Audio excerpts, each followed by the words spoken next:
My sister sent my husband a video 2 days after my wedding. In the video, I was with a stranger. My husband divorced me. I investigated for a year. When the truth came out, I did what I did with my sister. $47.82. Yes, I still remember. That night at Red Lobster when he was at his office meeting. I checked my phone, looking at the details of my bank statement. There was nothing extraordinary about that night. Just another evening when I told him that he had a lot of work. He paused, said a few words, and left. I wasn't thinking about anything else. I noted down that amount because, as always, I had a habit of remembering the smallest details. Then the phone call came, broken as usual, and I checked my phone bill details again. It had become a routine for me to check every number, every call. That conversation stayed in my mind forever. We'll meet again, then we'll talk. His voice carried an unmistakable hint of fear. After hearing that call, I decided I needed to do something. One day, a receipt arrived. It came by mistake through email. It was the receipt that first made me suspect that something was going on. Hotel XYZ, $310.50. It was after that moment that the truth inside me came to light, the truth I had known before but never wanted to acknowledge. I filed that receipt in my company's accounting folder, along with a note. This was the day everything was about to change.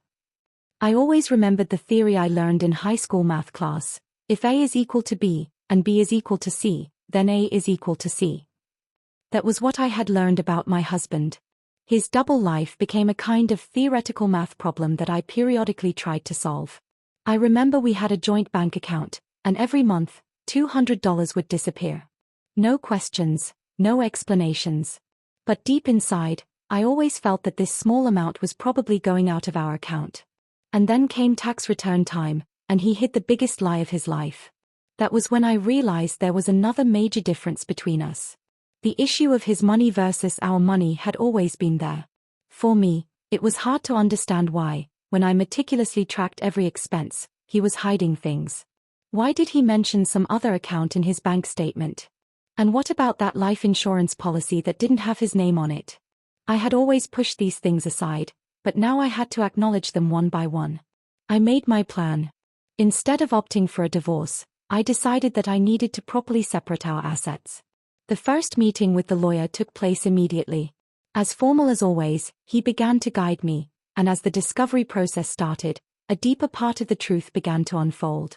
The division of the 401k, the house equity, and the custody of the children forced me to reevaluate the entire situation. I had made the decision to expose my husband's truth, and that moment came when the forensic accountant made everything crystal clear. One day, I sat in my new apartment. Small, but it was mine. I opened my bank statement, and now it only had my name on it. That moment arrived when I realized that I had gotten everything I deserved. That $200 that disappeared every month, now it was back in my bank account. This was all for me. Thank you so much for taking the time to read this story. If you enjoyed it, please make sure to like, comment, and subscribe for more engaging content. Your support means the world to me and helps me create even better stories for you. Stay tuned for more, and thank you again for being part of this journey.